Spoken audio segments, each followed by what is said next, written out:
tous, j'espère que vous allez bien. On sait tous que Microsoft a fait un coup de maître en développant son service, le Xbox Game Pass Ultimate. Et il faut dire que c'est un succès, puisqu'actuellement 18 millions d'utilisateurs sont abonnés au service. Et donc cela a attiré beaucoup de joueurs et il faut dire que le service est étoffé depuis les nombreuses années qui se sont écoulées.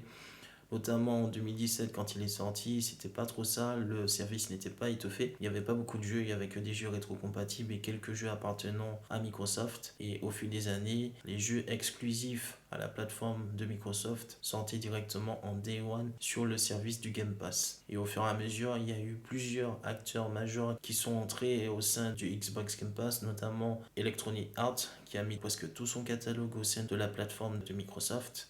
Et il faut dire que c'est un bon coup puisque 12,99€ par mois et avoir les jeux de Xbox exclusifs Day One. Donc voilà, cela en fait des envieux et il faut dire que le concurrent principal de Microsoft, qui est donc Sony, il serait en train de travailler sur un concurrent au service de Microsoft. Et ces propos, je les tiens directement du créateur de God of War, David Jeff, d'après des rumeurs que Sony serait en train de travailler sur un service qui lui serait propre.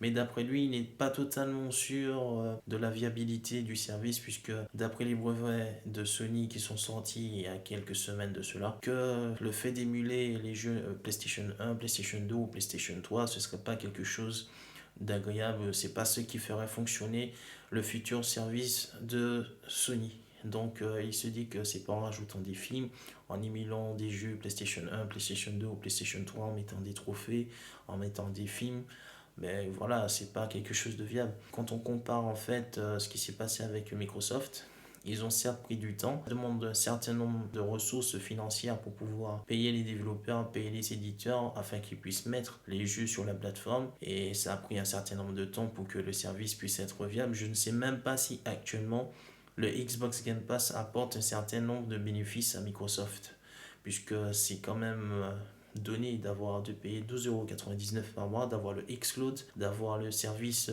Gold inclus là-dedans, d'avoir les jeux appartenant à EA Games et les jeux que Microsoft a fait des partenariats avec Square Enix, avec les Final Fantasy, Outriders qui est sorti récemment, ainsi que les Yakuza qui sont sortis il y a pas trop longtemps. Tous les Yakuza sont là-dedans alors que c'était quelque chose qui était exclusif aux consoles de Sony. Ça montre qu'en fait que voilà, le service il s'est étoffé, il y a eu beaucoup d'améliorations, il y a beaucoup de personnes qui se sont abonnées, 18 millions de personnes, donc ça attire les foules.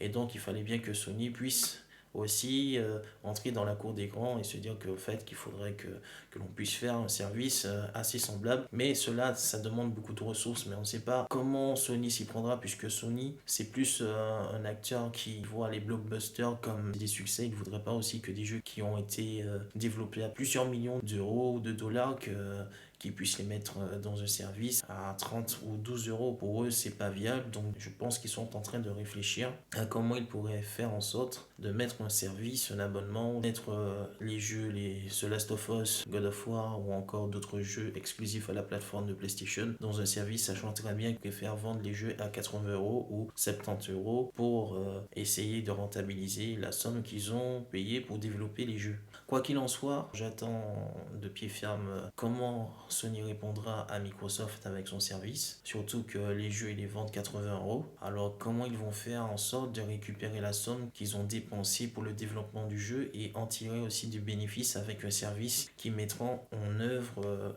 prochainement. Donc on ne sait pas ce que ça va donner, mais d'après David Jeff, il y aura peut-être des films ou quelque chose comme ça, ou les jeux émulés, les trophées, etc. Mais on ne sait pas si ça va attirer les foules. Peut-être que oui, puisque faut dire que Sony a quand même un parc de 114 millions de consoles de PlayStation 4 qui ont été vendues, plus la PlayStation 5 qui est sortie récemment. Donc il faudrait voir ce que ça donnera dans le temps, s'il y aura des personnes qui vont s'abonner au service. Mais je ne pense pas que ce sera au même niveau que celui de Microsoft, puisque Microsoft possède beaucoup de ressources financières. Dernièrement, ils ont dépensé 26 milliards de dollars pour acheter une nuance, un service de reconnaissance vocale. Donc Microsoft se fait des milliards et des milliards en un trimestre, ce que ne fait Sony en un an, quoi. Microsoft peut se permettre des partenariats avec les différents éditeurs de vendre peut-être le service à perte, mais au moins ils ont une vision assez lointaine en tout cas. C'est pas une vision à court terme, mais c'est plutôt à long terme.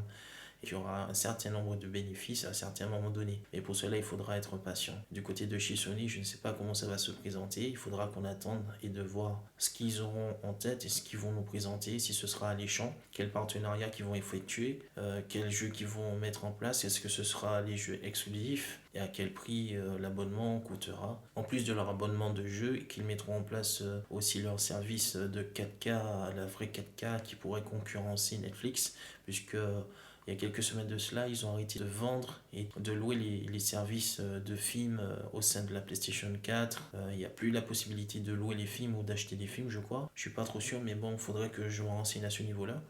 Donc peut-être qu'ils mettront en place un abonnement qui pourra lier les jeux ainsi que les films, tout comme David Jeff le disait. Et peut-être avec ce service en 4K, vrai 4K, qui serait exclusif à la PlayStation. En tout cas, vous me direz ce que vous en pensez dans les commentaires de ce qui pourrait advenir et ce qui pourrait faire en fait avec un service qui serait semblable au Game Pass. Je ne pense pas qu'il sera semblable en tout cas. Ce sera vraiment différent puisque on parle de Sony qui n'a pas autant d'argent que Microsoft, mais il faudrait qu'on se penche un peu plus là-dessus et de voir ce qu'il adviendra à l'avenir dans les mois et les années à venir.